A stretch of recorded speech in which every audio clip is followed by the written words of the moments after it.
Hello दोस्तों, स्वागत है आप सभी का हमारे official YouTube channel maths by Gaurav में। आज मैं आपके लिए लेके आया हूं डीआई का एक पार्ट। जैसे पिछले डीआई में हम लोगों ने डिस्कस किया था डबल पाई चार्ट। जो लोग चैनल पे पहली बार आए हैं वो चैनल को सब्सक्राइब कर लें और पिछली पुरानी वीडियोस देखें, उसका बेनिफिट लें। आज मैं आपके साथ डिस्कस करूंगा कैशलेट डीआई। कैशलेट डीआई बैंकिंग एग्जाम में एक डीआई आती है या दो डीआई आती है, 5 क्वेश्चन का एक सेट आता है, बन जाता है। कैशलेट डीआई में कई पार्ट होते हैं, जैसे टेबल वाली डीआई या तो आपका आएगा Venn diagram related DI. Venn diagram की जो डीआई आती है वो एनटीपीसी में भी पूछी जाती है और वीडियो के एग्जाम में भी पूछी जाती है।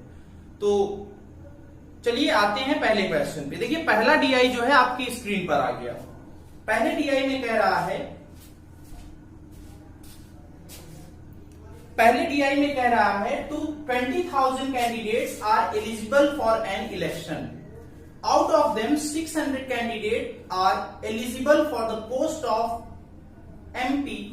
20% of the total number of candidate are eligible for the post of PM. 18% of the total number of candidates are eligible for the post of CM.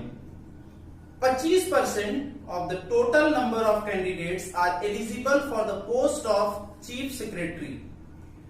4500 candidates are eligible for the post of MLA. 10% of the total number of candidates are eligible for secretary of PM and remaining candidates are eligible for the post of election commission member. ये है आपका English में। चलिए अब हिंदी में ये question लेते हैं।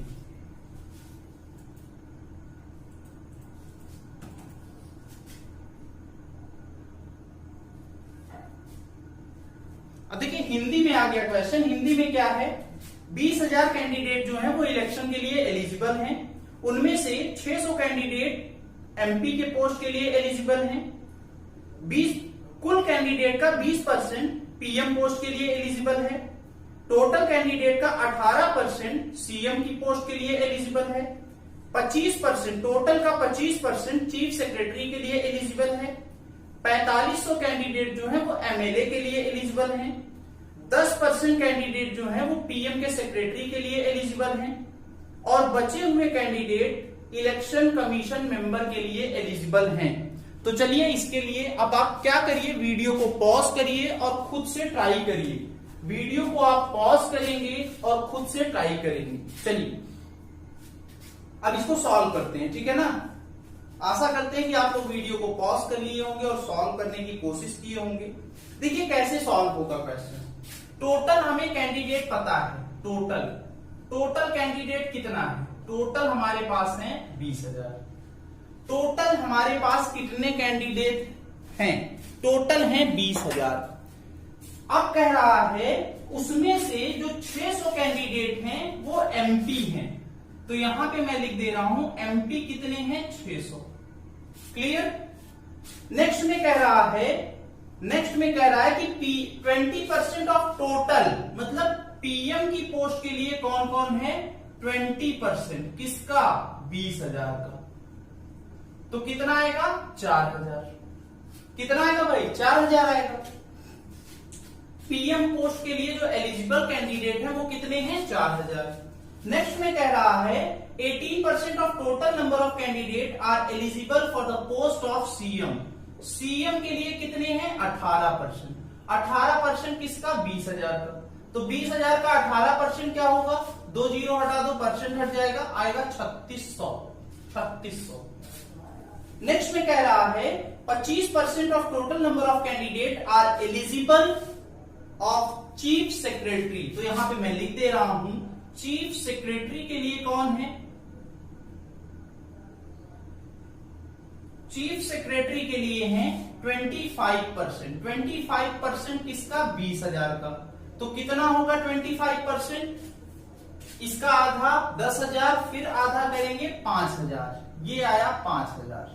क्लियर है।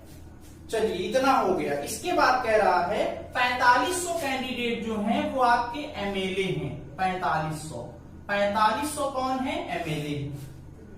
नेक्स्ट में कह रहा है कि 10% जो है वो टोटल कैंडिडेट का सेक्रेटरी ऑफ पीएम, तो यहां पे मैं लिख रहा हूं सेक्रेटरी ऑफ पीएम, कितना 10%, 10% किसका 20,000 का, तो 20,000 का 10% कितना होगा 2,000।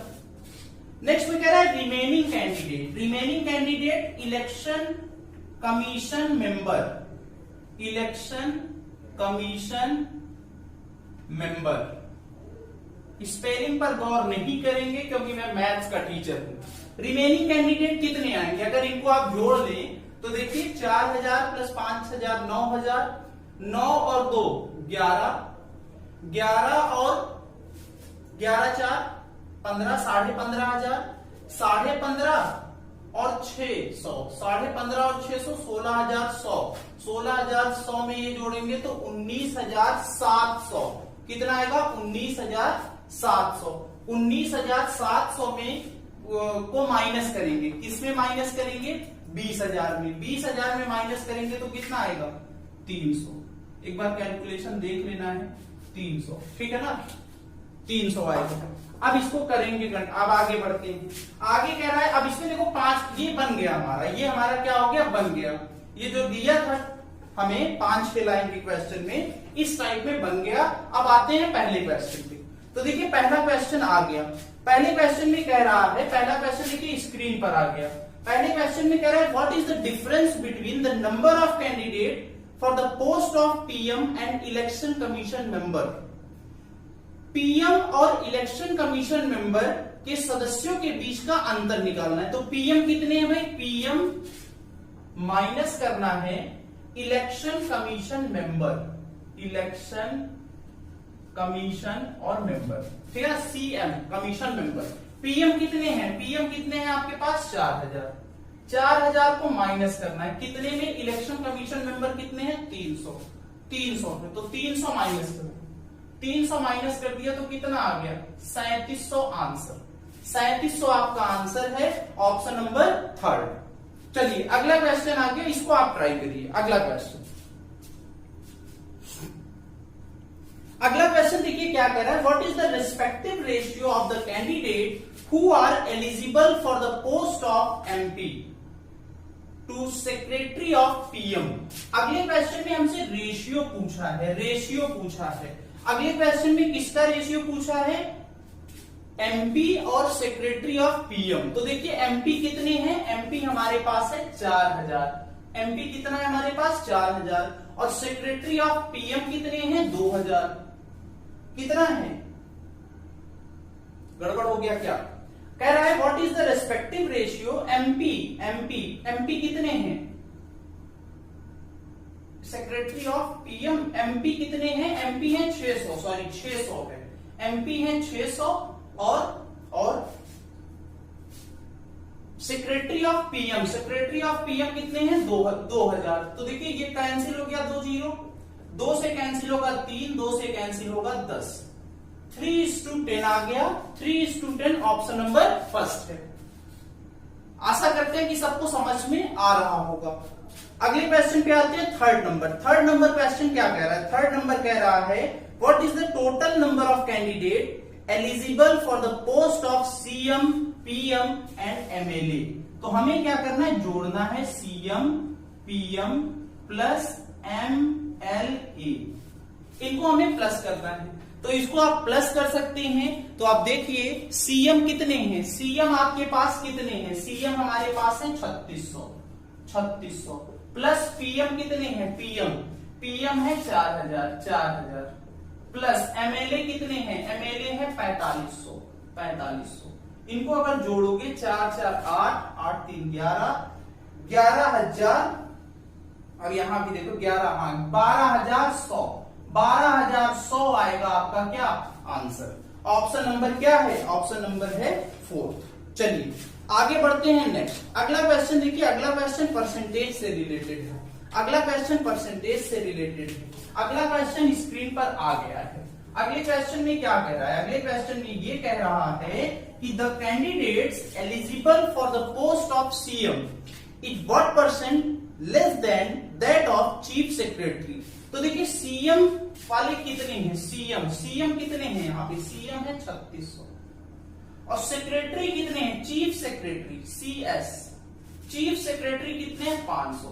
तो बताइए सीएम चीफ सेक्रेटरी से कितना कम है, बोलो कितना कम है बेटा, कितना कम है 1400, 1400 कम है। परसेंटेज में पूछा है तो 1400 किससे कम है, चीफ सेक्रेटरी से, अपॉन में 5000 इंटू क्या होगा 100, ये कैंसिल होगा, ये भी कैंसिल होगा, ये कैंसिल होगा 2 टाइम्स, ये कैंसिल होगा 8 times. 28% is the right answer. 28% आपका क्या आएगा, आंसर आएगा। चलिए आगे बढ़ते हैं नेक्स्ट। अगला क्वेश्चन ये आपका होमवर्क है। अगला क्वेश्चन आपको क्या करना है, कमेंट बॉक्स में आंसर करना है। पढ़ दे रहा हूं एक बार। The number of candidates eligible for the post of MLA is approximately what percent of the post of number of candidate, total candidate? Option है 23%, 26%, 30%, 15%, 20%। ये आपका होमवर्क है, इसको आप नोट डाउन करिए, स्क्रीनशॉट लीजिए। फिर हम देखिए अगली डीआई हमारी होगी Venn diagram DI. Venn diagram कैसे डीआई का ही एक पार्ट है, तो हम इसको आज ही डिस्कस करेंगे।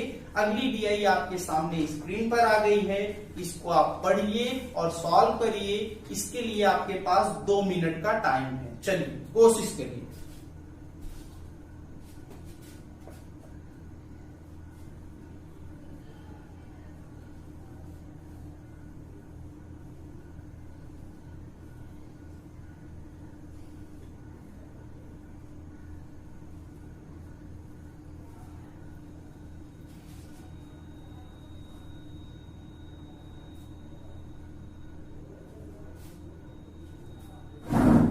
चलिए कुछ ऐसे भी लोग होंगे जिनको ये नहीं पता होगा कि वेन डायग्राम क्या होता है। तो देख लो भाई वेन डायग्राम क्या होता है, पहले मैं बता दे रहा हूं।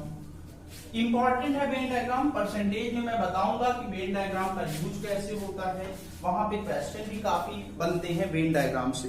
देखो वेन डायग्राम का मतलब क्या है, जैसे मान लीजिए मेरे पास 2 सब्जेक्ट है, मैथ्स, इसके अंदर जितने भी स्टूडेंट होंगे, इसके अंदर जितने भी स्टूडेंट होंगे वो मैथ में पास होंगे। टिक कर दिया, मतलब मैथ में पास। मैंने एक इस टाइप में बनाया, इसके अंदर जितने भी स्टूडेंट होंगे वो इंग्लिश में क्या होंगे, पास होंगे। क्लियर है, इसके अंदर जितने भी स्टूडेंट होंगे वो इंग्लिश में पास होंगे। अब देखिए क्या है, इनको मैंने मिक्स कर दिया, मिला दिया। इसके अंदर जितने भी स्टूडेंट होंगे, इसके अंदर जितने भी स्टूडेंट होंगे वो क्या होंगे, मैथ में पास होंगे।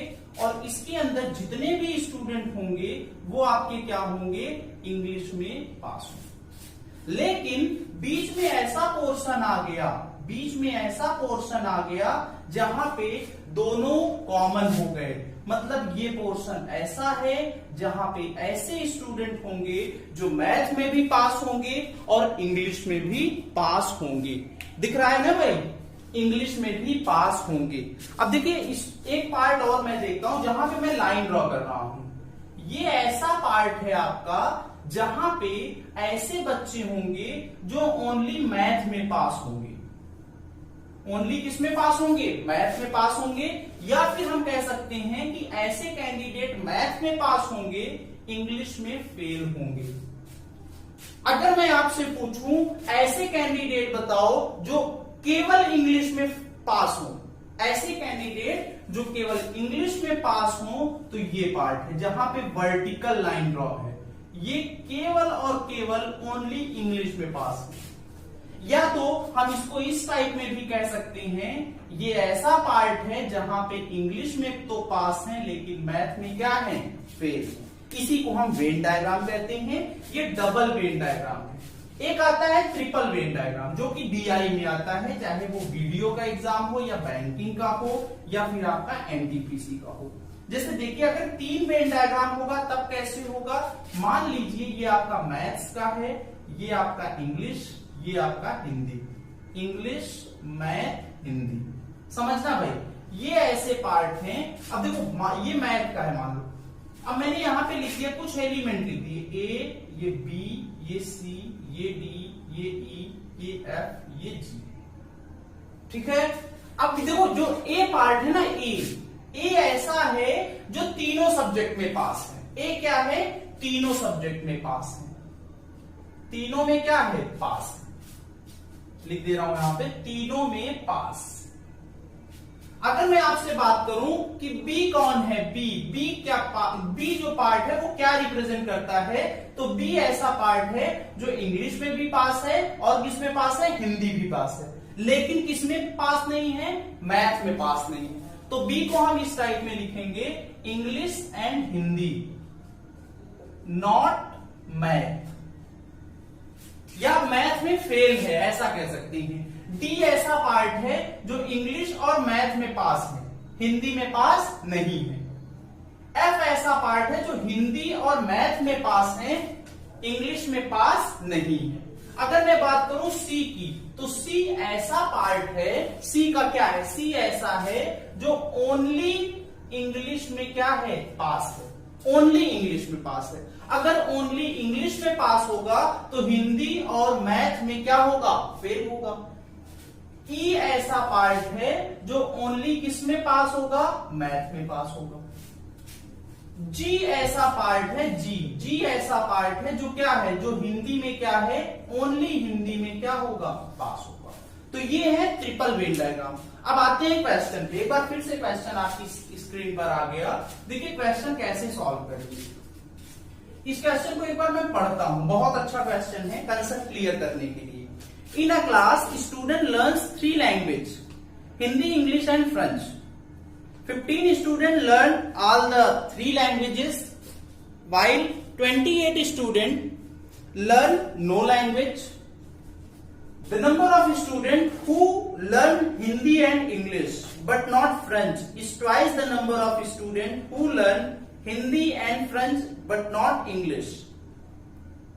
The number of students who learn English and French but not Hindi is thrice the number of students who learn Hindi and French but not English. 23 students learn only Hindi and 17 students learn only English.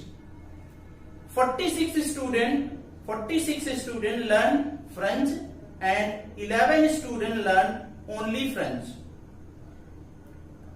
तो इसको एक बार try करिए आप, आपके पास time है 1 minute का। 1 minute में आप इसको बना सकते हैं वेन डायग्राम। इसको आप बनाइए।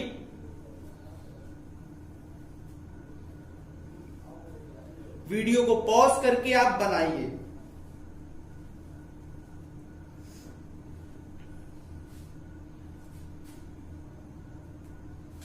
चलिए देखिए कैसे बनेगा, समझना। यहां पे हमारे पास 3 सब्जेक्ट है, तो मैं 3 सर्कल बनाऊंगा, 3 सर्कल मैं ड्रॉ करूंगा। ये सर्कल पहला मैंने ड्रॉ किया हिंदी के लिए, हिंदी में पास। दूसरा सर्कल मैंने ड्रॉ किया इंग्लिश के लिए, ये इंग्लिश में पास। तीसरा सर्कल मैंने ड्रॉ किया फ्रेंच के लिए, फ्रेंच में पास।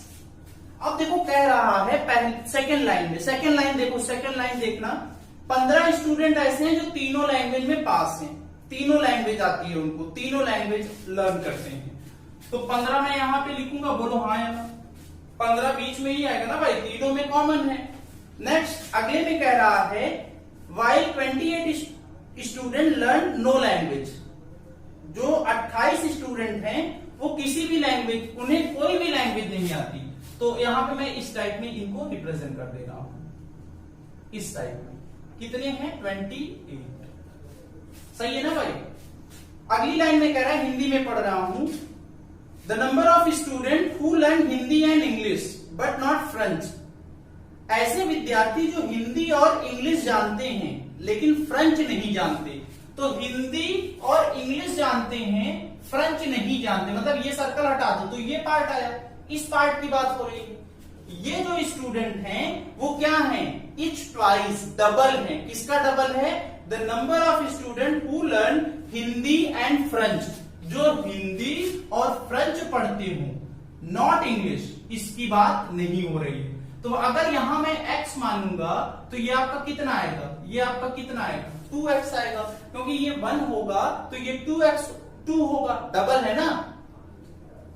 चलिए नेक्स्ट आते हैं, अगली लाइन में कह रहा है the number of students who learn English and French but not Hindi, who learn English and French but not Hindi, मतलब हिंदी वाला सर्कल हटा तो ये पार्ट, इस पोर्शन की बात हो रही है, इसकी ये जो पोर्शन है, the number of student who learn English and French but not Hindi is thrice the number of student who learn Hindi and French, Hindi and French but not English, मतलब अगर ये x है तो ये थ्राइस x होगा, 3x, 3 गुना होगा, 3 गुना। ये क्वेश्चन पढ़ने पे पता चलेगा, एक बार आप अच्छे से पढ़ना।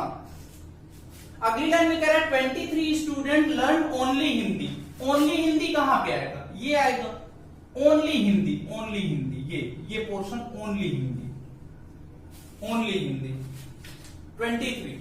अगली लाइन में कह रहा है 17 student learn only English, only English क्या है 17 स्टूडेंट, 17 यहां पे आएगा। नेक्स्ट में कह रहा है 46 स्टूडेंट लर्न फ्रेंच, मतलब फ्रेंच वाला पूरा सर्कल कितने का है 46, 46 and 11 student learn only French, 11 only French, तो यहां पे आएगा।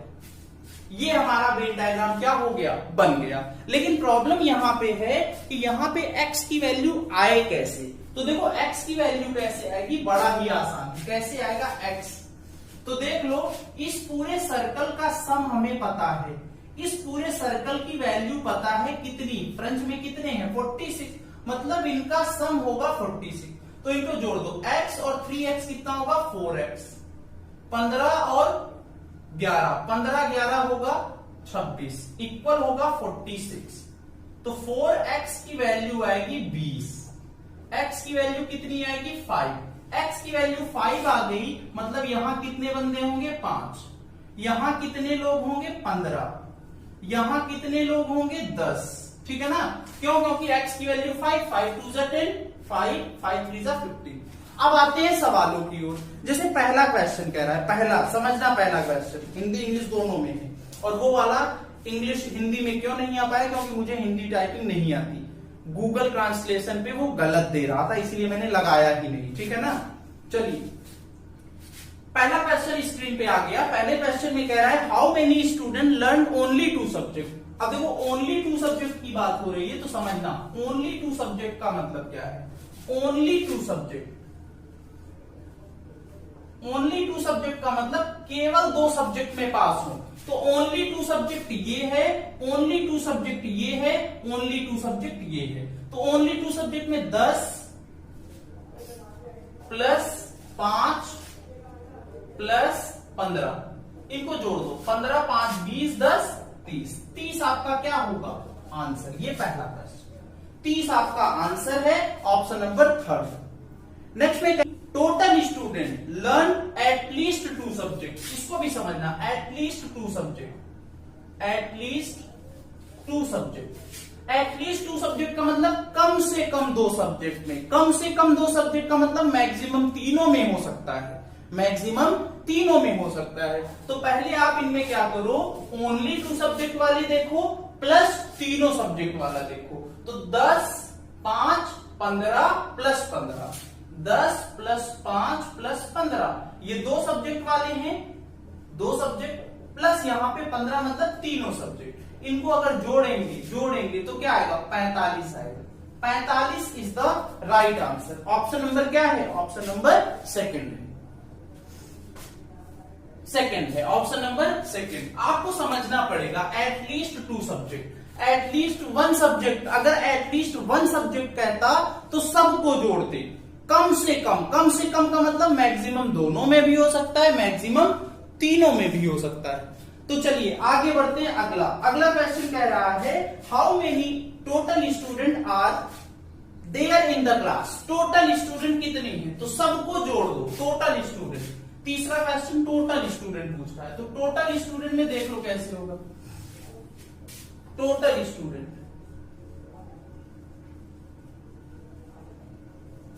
टोटल स्टूडेंट में देखो ये तो पूरा सर्कल 46 का है, तो 46 लिख दिया, 46, और ये कितना है 23, ये कितना है 23 और 10 33, 33 और 17 33 7 40 10 50, प्लस करेंगे प्लस क्या करेंगे, 28 लोग वैसे भी तो हैं, अब देखिए 28 लोग तीनों सब्जेक्ट में भी फेल थे, तो उनको भी जोड़ेंगे। तो इनको अगर जोड़ेंगे तो ये आएगा 78 प्लस 46, जोड़ दो, 8 6 14, 11 और 1 12, 124 इज द राइट आंसर। 124 का मतलब ऑप्शन नंबर क्या है? ऑप्शन नंबर फर्स्ट है। चलिए ऐसे ही दो क्वेश्चन और हैं, दो क्वेश्चन और हम देख लेते हैं। इसके आगे जैसे स्क्रीन पे आ गया दूसरा क्वेश्चन, क्या है दूसरा? अगला क्वेश्चन कह रहा है how many student learn English and French. English और फ्रेंच कितने लोग पढ़ते हैं? इंग्लिश और फ्रेंच कितने लोग को आता है? तो देख लो भाई, इंग्लिश और French, English plus French, English वाला और फ्रेंच वाला जोड़ दो, 17 10 27 15 15 30, 27 प्लस 30 प्लस प्लस 5 प्लस 11 कितना होगा? 16। इनको जोड़ दो, 46 plus 27 7 13 73, 73 is the right answer. Option number third है। ऑप्शन नंबर क्या है? थर्ड है। चलिए आगे बढ़ते हैं। नेक्स्ट अगला क्वेश्चन कह रहा है कि how many student learn at least one language. ऐसे कितने स्टूडेंट हैं जो कम से कम एक लैंग्वेज पढ़ते हैं, सीखते हैं? कम से कम का मतलब है एक लैंग्वेज वाले भी और दोनों भी और तीनों भी, सबको जोड़ दो। तो देख लो भाई, एटलीस्ट वन लैंग्वेज, कम से कम वन लैंग्वेज। तो इसका आंसर आप कमेंट बॉक्स में करना, ठीक है ना। दो क्वेश्चन है, दो क्वेश्चन के आंसर आप किसमें करोगे? कमेंट बॉक्स में। ये काफी इंपॉर्टेंट DI है। आशा करते हैं कि आपको समझ में आया होगा। अगर समझ में नहीं आया होगा तो रिवाइंड करिएगा, फिर से देखिएगा, ठीक है ना। तो चलिए आज की क्लास यहीं तक रखते हैं, और हाँ, सब्सक्राइब करना मत भूलिएगा। Thank you class.